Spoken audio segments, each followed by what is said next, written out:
உங்களுக்கு வணக்கம். வருகிற 10ஆம் வகுப்பு பொதுத் தேர்விற்கு முக்கியமான வினாப்பகுதிகளை இப்போது பார்க்க இருக்கிறோம். முதலாவதாக குறுவினாக்கள். பலகை என்பதை தொடர்மொழியாகவும் பொதுமொழியாகவும் வேறுபடுத்தி காட்டு.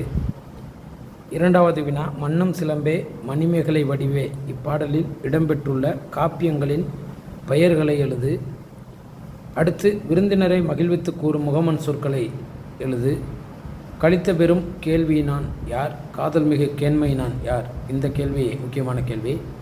மொழிபெயர்ப்பின் பயன் குறித்து எழுதுவது. சரையாறு பாயும் இடங்களை பட்டியலிடுவது. பாசவர், வாசவர், பல்நின விளைஞர், உமனர். இந்த வினாக்கள் நம்ம தொடர்ச்சியாக கேட்டுக்கிட்டே வராங்க.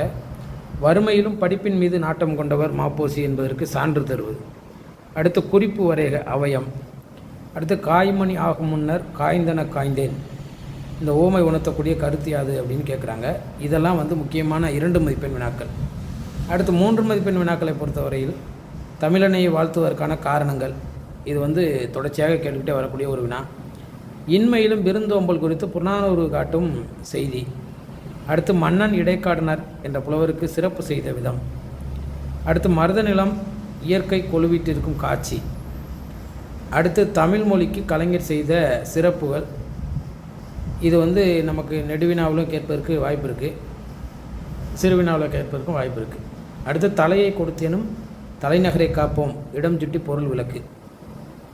எவையெல்லாம் அறியேன் என்று கருணையான் கூறுகிறார். இந்த வினா கொஞ்சம் முக்கியமான வினா. அடுத்து, அணிகளை பொறுத்த வரைக்கும் ஒரு 3 அணிகளை நம்ம கட்டாயம் படிச்சிட்டோம்னா கண்டிப்பாக ஒன்று வரும். அந்த வகையில் ஓமை அணி, வஞ்சப்புகழ்ச்சி அணி, சொற்பொருள் பின்வருநிலை அணி, கூடுதலாக தற்குறிப்பேற்றணியும் படிச்சுக்கலாம். இப்போ அடுத்து பார்த்திங்கன்னா, நெடுவினாக்களை பொறுத்த மட்டுக்கும் நமக்கு முக்கியமாக அந்த உரைநடை பகுதியிலிருந்து எந்தெந்த வினாக்கள் வரும் அப்படின்னா, கட்டாயமாக கலைஞருடைய பாடத்திலிருந்து போராட்ட கலைஞர் இந்த வினா கொஞ்சம் கேட்பதற்கு அதிக வாய்ப்புள்ள வினா. அதுபோல் 1வது இயலில் நாட்டு வளம் சொல்வளம். அடுத்து 3வது இயலில் இருக்கக்கூடிய அந்த விருந்தோம்பல் பற்றிய நெடுவினா.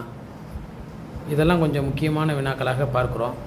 அடுத்து 6வது இயலில் இருக்கக்கூடிய நாட்டுப்பற்று மாணவ பருவம். இவையெல்லாம் உரைநடை பகுதியில் நெடுவினாக்களாக கேட்க வாய்ப்புள்ளது. அடுத்து 2வது நெடுவினாவை பொறுத்தவரை நமக்கு சிறுகதைகள் கேட்கிறார்கள். அந்த வகையில் பிரம்மம் கதை, அன்னமையா கதை, புதிய நம்பிக்கை, மேரியோடைய அந்த கற்றல், கற்கை நின்றே கற்கை நின்றே என்கின்ற அந்த கதை. இதையெல்லாம் நம்ம கொஞ்சம் தரவாக சரி பண்ணி வைத்து கொண்டால் கண்டிப்பாக ஒன்றை எழுதிவிடலாம். அடுத்து கடைசி வினா, நெடுவினாவாக சான்றோர் வளர்த்த தமிழ் கட்டுரை, கலை திருவிழாவுக்கு சென்று வந்த நிகழ்வை எழுதக்கூடிய கட்டுரை. இந்த 2 கட்டுரை தான் நமக்கு கொடுத்துருக்காங்க. 2ல் 1 கண்டிப்பாக வரக்கு வாய்ப்பு இருக்குது. அதையும் கொஞ்சம் தெளிவாக படித்து எழுதி பார்க்க வேண்டும். அடுத்து 5 மதிப்பெண் வினாக்களை பொறுத்தவரை கட்டாயமாக கடிதம் நமக்கு எழுத தெரிஞ்சிருக்கணும். அதை அடிக்கடி எழுதி பழகியிருந்தால் சிறப்பாக எழுதலாம். அடுத்து படிவம், 4 படிவங்கள் மீண்டும் மீண்டும் எழுதி பயிற்சி எடுக்க வேண்டும். அடுத்து நிற்க அதற்கு தக வினா. இந்த வினாவை கொஞ்சம் முக்கியமான இயல்கள் நம்ம சொல்லிடலாம். அதில் 1வது இயல், 2வது இயல், 3வது இயல், 7வது இயல். இந்த இயல்களில் கேட்பதற்கு வாய்ப்புள்ள ஒரு பகுதியாக இருக்கிறது. அடுத்து கவிதை. இந்த கவிதையும் எழுதி பயிற்சி எடுத்தால் கண்டிப்பாக 5 மதிப்பெண்களும் சிறப்பாக எழுதலாம். ஆக இந்த வினாத்தாளை பொறுத்தவரை நாம் கண்டிப்பாக முழுமையாக படித்தோம் என்றால் இதில் நமக்கு கிடைக்கக்கூடிய மதிப்பெண் என்பது கண்டிப்பாக 70 மதிப்பெண்களை நாம் பெறலாம். மாணவர்கள் கொஞ்சம் கவனமாக இந்த வினாத்தாளை பயிற்சி எடுத்தால் நல்லது. நன்றி.